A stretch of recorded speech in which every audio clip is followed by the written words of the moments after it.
David Pollock at halftime of the national championship game. The game wasn't close, to be fair to David Pollock, but started riffing a little bit about where Georgia stood in the college football landscape as it pertained to the rest of the field. Now, David Pollock went to Georgia to provide some more context, but he said what everybody was thinking.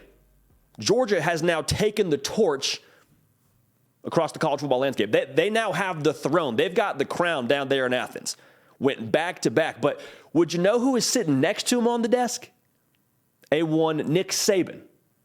Obviously the greatest of all time, head coach at Alabama. And you could just tell that there was a certain emotion that invoked within Nick Saban. And it wasn't obvious. It wasn't something that appeared on his face, but you could tell that the GOAT took a mental note of that. Jotted it down, put it in his back pocket, I would imagine later to put on the bulletin board in Tuscaloosa. But I just think we need to take inventory of what's going on right now in college football.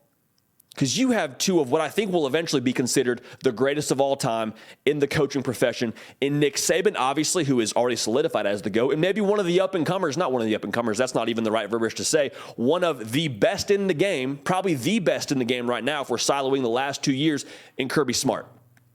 Because we'll look back on this thing. We'll look back on the history books and we'll sort of thumb through the pages and we'll stop at this section of the time where Kirby Smart and Nick Saban went back and forth. Because truthfully, we're at a crossroads in the sport right now. Georgia just went back to back. They got now. They are the king of the hill.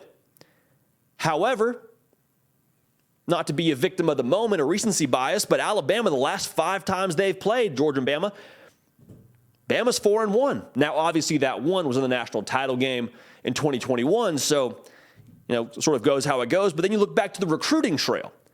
And Alabama, over the last 6 years, has gone 4-2 against Georgia in terms of having a higher recruiting class. I believe over the last 4 years, they're 4-0.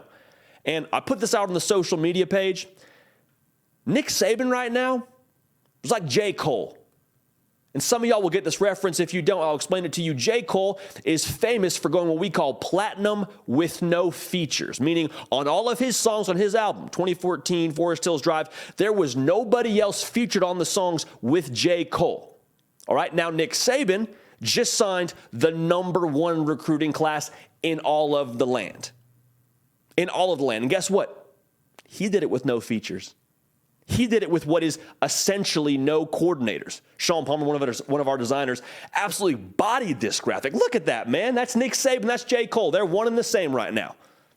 Can't convince me otherwise. Nick Saban is operating at one of the most elite levels, still doing GOAT things. So yes, Georgia has right now. Do not get it twisted. I am not here to rain on Georgia's parade by any stretch of the imagination. But Nick Saban, if you're going to count him out, shame on you.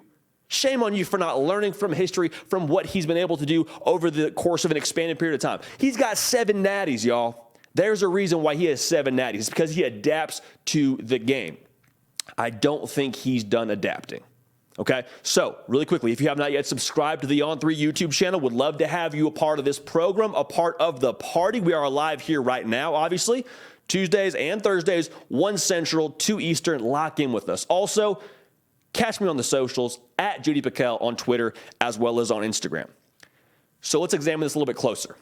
If Alabama were to win the national championship next year, how would we feel? What would be the assessment on Alabama? Well, the first is, the guess is they probably had to beat Georgia.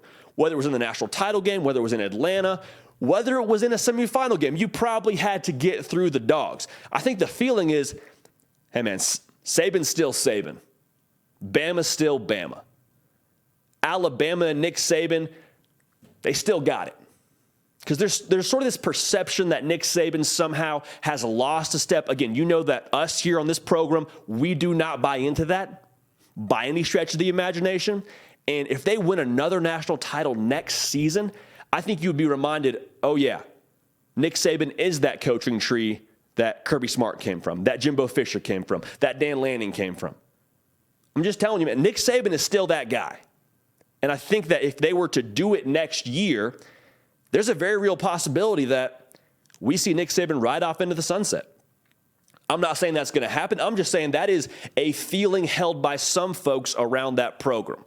So again, take this in as much as possible. This is a special time in college football, but just imagine that feeling. If they win another national title, I'm not saying you think less of Georgia, but you become very quickly reminded of what Saban's done there at Alabama and kind of have that, oh, that's right. That's right. They have been the bully on the block. Yeah, the last 2 years are Georgia, but remember, Alabama still got it. That would be the feeling. Now, if Georgia were to go 3 in a row, needless to say, that would be historic. That would be, I guess, dynasty is the word you use. Even that feels like underselling it just a little bit. If Georgia wins the national championship next year, it would feel like their king of the hill moment. And make no mistake, they're already on top of the hill. It's already Georgia wearing the crown, singing the songs, drinking the Kool-Aid, all that. But if Georgia were to win 3 in a row, Georgia has that crown very squarely on their head, and guess what? They've probably kicked the competition down a few yards from even the top of that hill. Like, it's Georgia and some real estate at the top. That would be the feeling. So, I just want to make sure that we have this proper assessment. We're at a crossroads right now. Nick Saban and Kirby Smart going toe-to-toe. It's a special moment in college football history. It's a special chapter in college football history, and I want to make sure we just appreciate that. Like Andy Bernard says, Cornell alum, more or less, I wish there was a way to know that you were in the good old days before you actually left them. Right? Like that, I think we're in the good old days right now. And think about these other rivalries we've experienced as sports fans. I mean, Kobe versus LeBron, Tom Brady versus Peyton Manning, Larry Bird versus Magic. These are special rivalries. And I want to make sure, yes, we can root for whichever side that we're rooting for, and that's fine. I think that's what makes sports so beautiful and why they are rivalries, because there's opposing sides. But make sure you appreciate it properly, because there will never be another Nick Saban. I venture to say there's probably not going to be another Kirby Smart. These two are cut from the same cloth, but they're the best in the game right now. We may never see another rivalry quite like this. There's mutual respect. There is elite culture within these programs. There's elite talent on both sides of the fence here. Like, this is a special thing that's happening right now in college football history. Make sure we soak it in. Now, here's the challenge, I think, going forward for these two teams next year. They're both starting over at quarterback, man. Bryce Young, gone to the league. Stetson Bennett, gone to the league. You wish them both the best in their professional careers. But here's the thing that I think maybe gets looked past just a little bit in this whole Saban versus Kirby conversation. Kirby Smart's won the last two, but if he were to win it next year, it would be his first time doing that without Stetson Bennett. Now, I'm not going to pretend that they won the first one because of Stetson Bennett. He did a lot of things well for them to win that year, but let's be real. That defense was generational. That defense was special, and Stetson Bennett did a good job, but he took another step in 2022. They won in 2022 because of Stetson Bennett. Now, Nick Saban, he's done it with a variety of different quarterbacks. A.J. McCarron, Jacob Coker, Tua / Jalen Hurts, depending on how you want to divvy that one up. Greg McElroy, who's crushing it on ESPN right now. He's done it with different quarterbacks. Kirby Smart's only done it with Stetson Bennett. Far be it from me to tell you Kirby can't do it without Stetson Bennett, but I just think that's an interesting wrinkle in this whole conversation.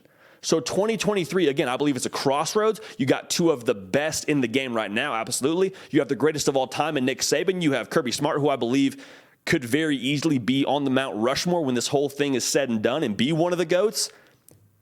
Can make a very strong argument for him being one of the GOATs right now, even though he's still got a lot left to coach, so I don't want to get too ahead of my skis there. But this era in college football, it's special, man.